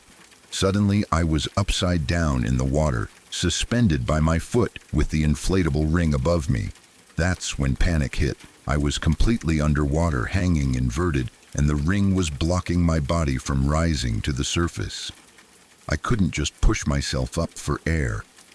Every time I tried to move, the ring bobbed and resisted, keeping me trapped beneath it. My foot was wedged tightly in the handle, and no matter how much I twisted or pulled, it wouldn't come free. I remember the immediate realization that I couldn't breathe. At first, I tried to stay calm. I told myself to slow down, to think, to carefully work my foot out. But the longer I struggled, the more frantic I became. My lungs started burning. My movements became wild and uncoordinated.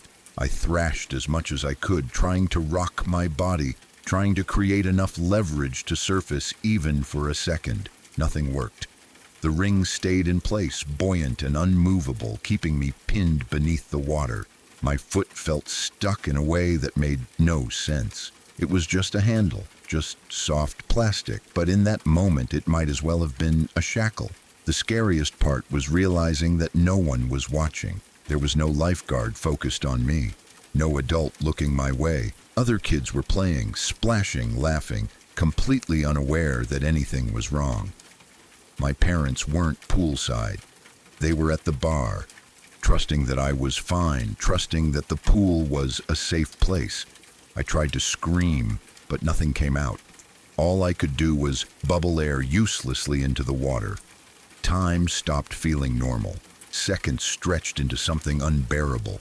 My vision started to narrow and my thoughts became frantic and disjointed. I remember thinking very clearly that this was how people drowned, quietly, right next to others, without anyone noticing.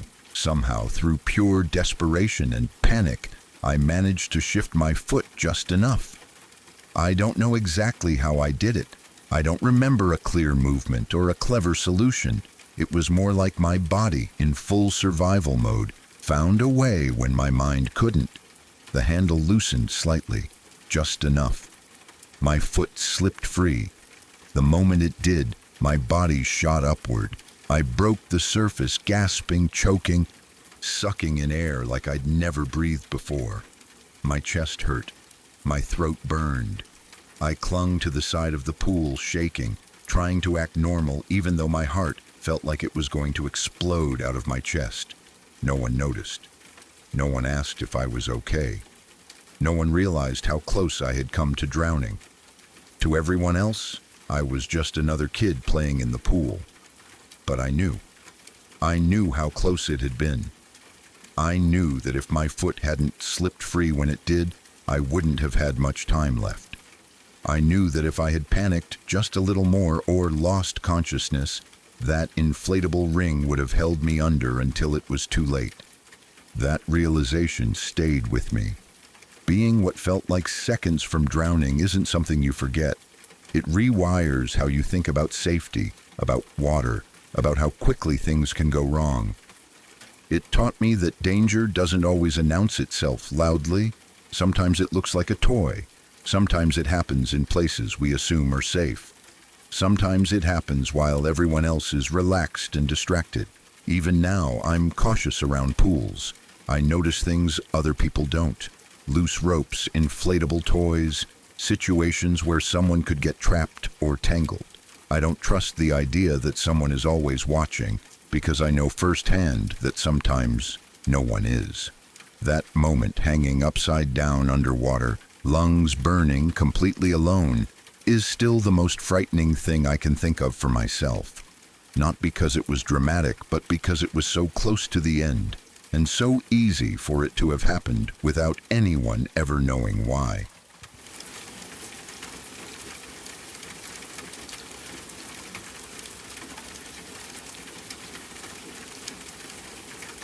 My mother was a deeply disturbed woman, and even now, years later, it's hard for me to think about my childhood without feeling a tight knot form in my chest. She showed clear signs of mental instability for as long as I can remember, and while I understand intellectually that mental illness can explain behavior, it does not erase what my brother and I lived through. Our childhood was not just unpleasant or difficult. It was violent, frightening, and damaging in ways that took years to even begin to understand. Growing up in our house meant living in a constant state of alert. You never knew what would set her off, and that unpredictability was almost worse than the beatings themselves. There was no pattern we could learn, no behavior that reliably kept us safe. One day she might be calm, quiet, almost normal. The next, she would explode over something trivial or nothing at all. My brother and I learned very early that home was not a place of rest or comfort. It was a place you survived. When I say she beat us, I don't mean the occasional slap or spanking that some people try to downplay as discipline. I mean real, sustained physical violence. At least every other day, sometimes more often, she would attack us. She would grab us, throw us to the ground, slam us into walls or furniture. She would bite us. She would hit us with whatever was within reach. Kitchen utensils, shoes, anything hard enough to hurt. There was no restraint, no sense that she was trying to correct behavior. It felt like rage looking for an outlet, and we happened to be there. I remember how small we were compared to her, how helpless it felt to be overpowered by the person who was supposed to protect us. I remember the fear more than the pain. The pain faded faster. The fear stayed. It lived in our bodies, in the way we flinched, in the way we listened for her footsteps. in the way we tried to make ourselves invisible. One day in particular still plays in my head in disturbing detail. My brother had done something that made her angry. I don't even remember what it was, and that's part of what makes it so horrifying. Whatever it was, it didn't matter. In her mind, it justified what came next.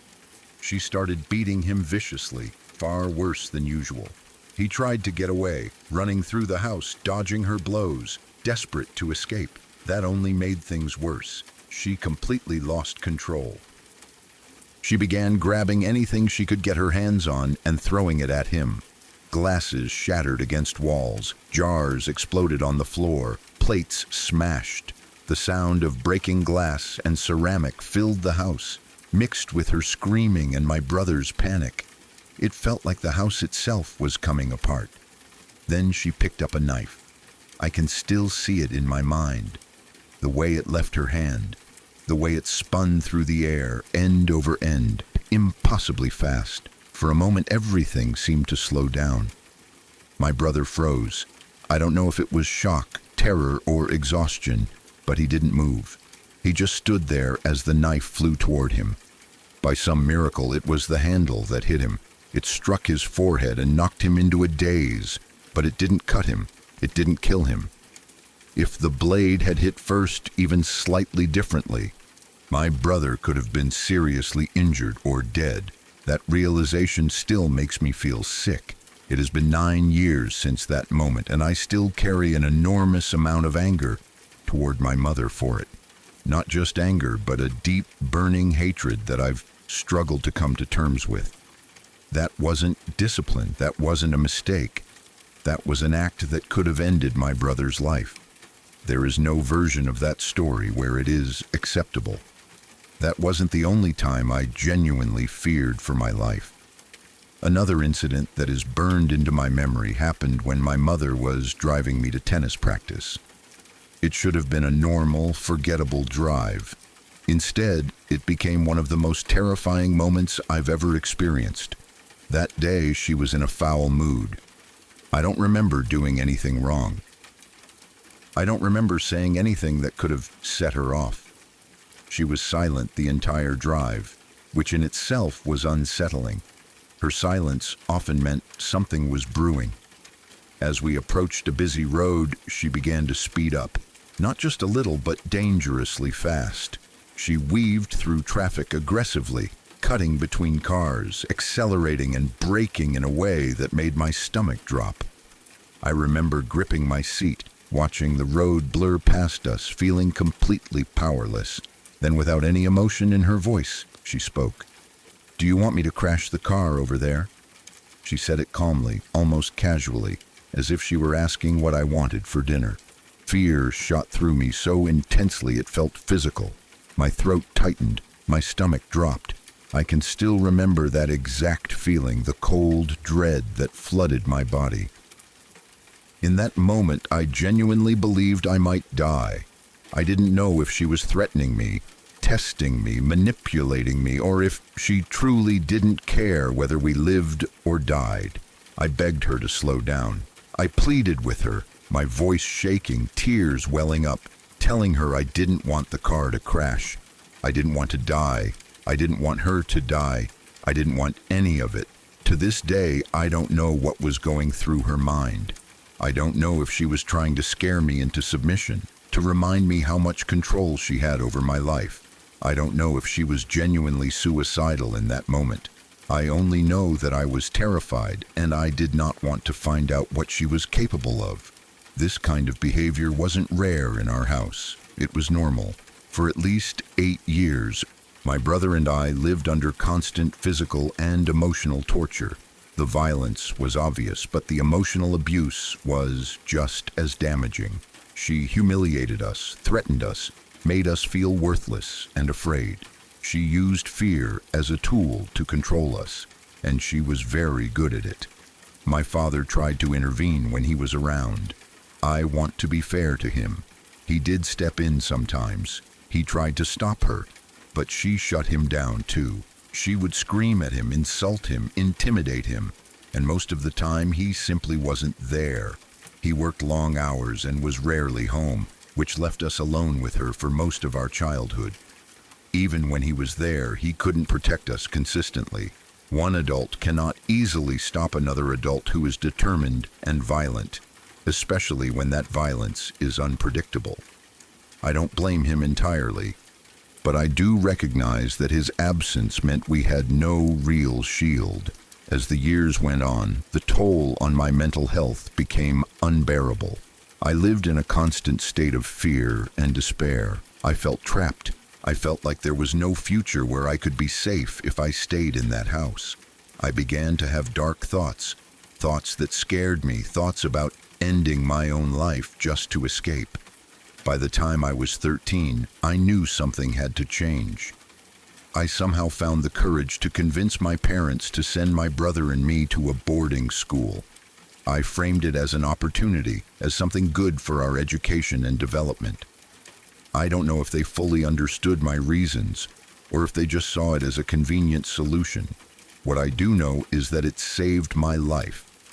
I truly believe that if I had stayed in that house any longer, I would have killed myself. Leaving didn't magically fix everything. The trauma didn't disappear just because I was physically removed from the environment. I carried it with me. I still do. But for the first time, I was able to breathe. I was able to sleep without listening for footsteps. I was able to exist without constant fear of being attacked. It took years to even begin unpacking what had happened to us. Years to understand that what we experienced was abuse, not discipline. Years to stop minimizing it, to stop telling myself it wasn't that bad because we survived. Surviving doesn't mean it didn't matter. I still struggle with anger toward my mother. I struggle with guilt for feeling that anger. I struggle with sadness for the childhood my brother and I never had. There are moments when I feel numb, and moments when memories hit me out of nowhere and leave me shaking. But I also recognize something else now. We survived something that could have destroyed us completely. My brother is alive. I am alive. We got out. That doesn't erase the damage, but it matters. It means there is space now to heal, to build something better, to choose a different way of living than the one we were shown. I don't tell this story for sympathy. I tell it because it's real, and because there are people who grow up in homes like this and think they're alone, or that what they're experiencing is normal. It isn't, and it's not something you just get over. It stays with you, but so does the strength it took to endure it, and the courage it took to leave.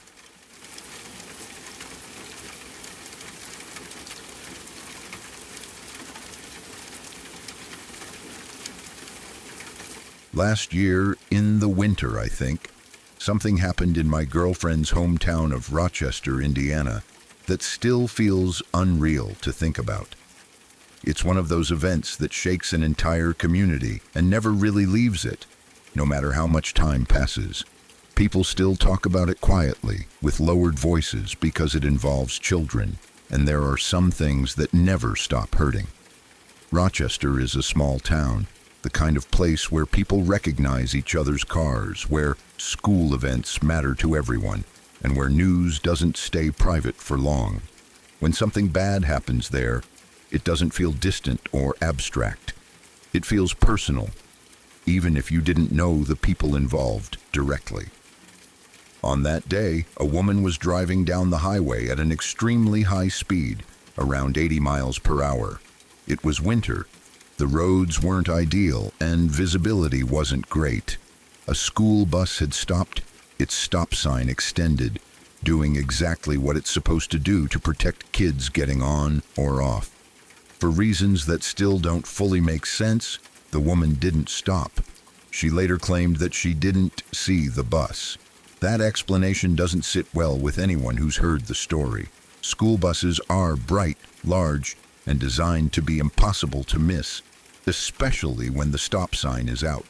But regardless of what she says she saw or didn't see, the outcome was devastating. She hit children. 3 elementary school students were killed. They were just kids, walking, waiting, doing something they had done countless times before without a second thought. One of them was incredibly young, first grade, barely at the beginning of their life. The kind of age where your biggest concerns are recess, cartoons, and what's for dinner. In a matter of seconds, all of that was taken away. The impact was so violent that her truck, a very nice limited edition Toyota Tacoma, was completely destroyed. People who saw the aftermath said it was hard to believe anyone survived inside that vehicle at all. The force of the crash alone tells you how fast she must have been going. What made the whole situation even harder for the town to process was who she was. She wasn't some unknown outsider passing through. She was a middle school volleyball coach, someone who worked with kids, someone parents trusted, someone who stood on the sidelines of games, encouraging students, teaching teamwork, discipline, and responsibility. That detail hit people especially hard. It created this awful contradiction. A person who spent part of her life guiding and mentoring children was responsible, directly or indirectly, for the deaths of 3 of them. Even if it was truly an accident, even if she didn't intend for anything like this to happen, that reality doesn't soften the loss. It just makes it more confusing and painful. For the families, there are no words that can make sense of it. One moment, their children were leaving for school like any other day. The next, their lives were gone. No warning, no chance to say goodbye. Just a phone call or a knock on the door that changed everything forever. For the rest of the town, it shattered the feeling of safety that people take for granted. School buses are supposed to be one of the safest parts of a child's day. They represent routine and protection. When something like this happens, it forces everyone to confront how fragile that sense of safety really is. People started driving slower past bus stops. Parents waited longer with their kids. Conversations about distracted driving, speeding, and responsibility became constant, but none of that can undo what happened. What stays with me the most is how ordinary the situation was before it turned into a tragedy. A bus stopping, kids crossing, a driver on the road. Nothing dramatic, nothing unusual, just a few seconds of inattention, recklessness, or bad judgment, and 3 lives were erased. It's also impossible not to think about the driver herself. Not in a sympathetic way that excuses what happened, but in the sense that her life is also permanently altered. She has to live knowing that her actions, intentional or not, caused the deaths of children. That weight doesn't go away. But again, that doesn't balance the scale. The real loss belongs to the families who will never see their kids grow up. Stories like this are especially hard because there's no villain in the traditional sense. There's no clear evil intent, no monster you can point to and say, that's why this happened. Instead, it's a reminder of how dangerous everyday choices can be. Speeding, not paying full attention, assuming nothing bad will happen because it never has before. In a small town like Rochester, that reminder lingers. Every time a school bus stops now, people think about those 3 kids. Every time winter comes around, the memory resurfaces. Every time someone hears a truck engine rev too loudly on the highway, there's a flash of fear and anger mixed together. It really drives home how unfair the world can be, how quickly normal life can turn into tragedy, and how children, who should be the most protected, are often the most vulnerable to mistakes made by adults. It's one of those stories that doesn't feel real even when you know it is, and it's one that will probably never fully leave that town.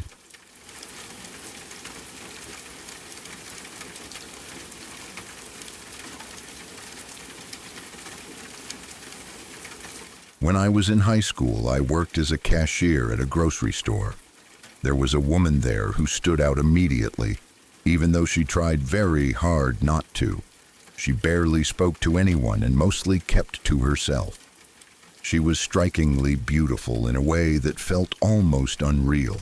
Large green eyes, sharp cheekbones, full lips, the kind of face people notice without trying. She was 25, but there was something fragile about her, like she was always bracing herself for something. She always wore a scarf wrapped around her head and forehead.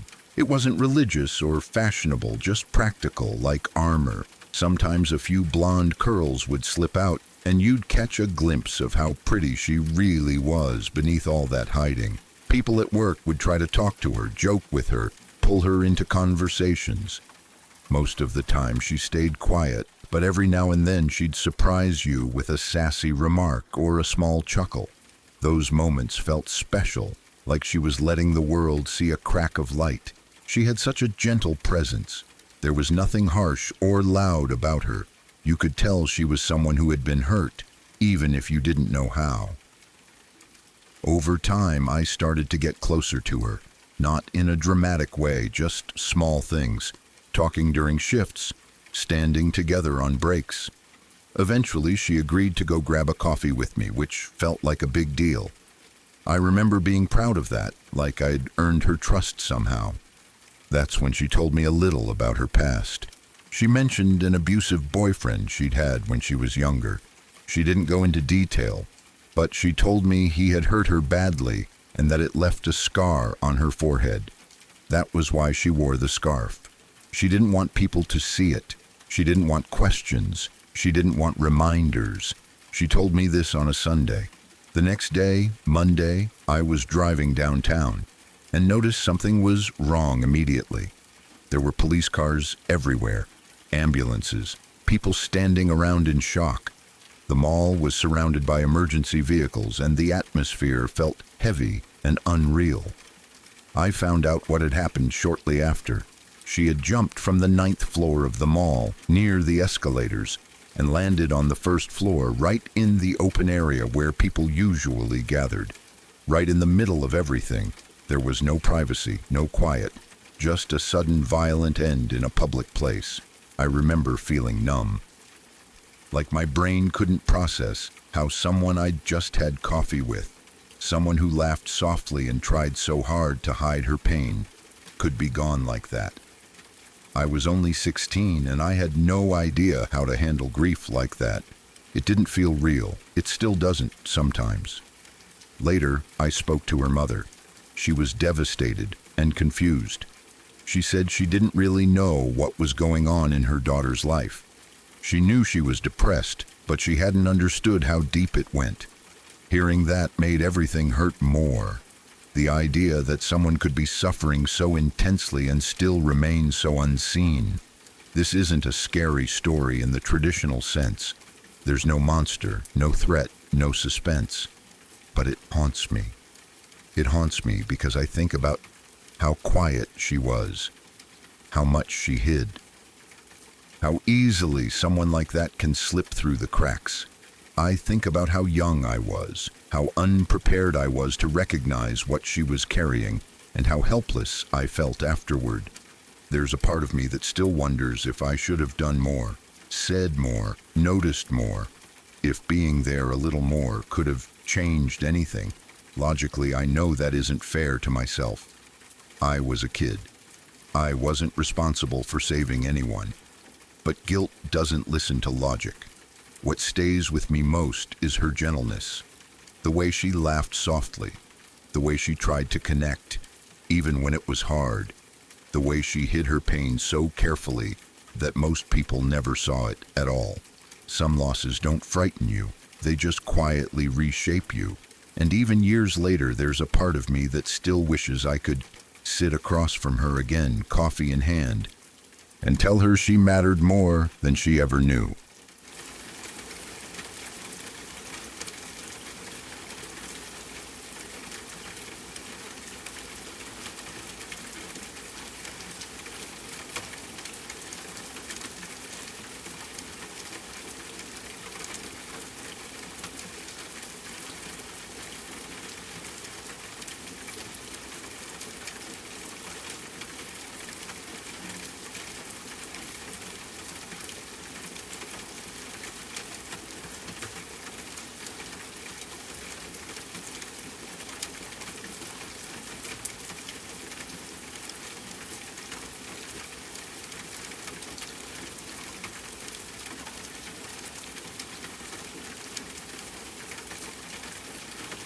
If you're still here, it means these stories didn't just pass through you, they stayed.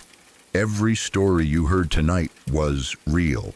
Real people, real moments, and in every one of them, something went wrong, or almost did.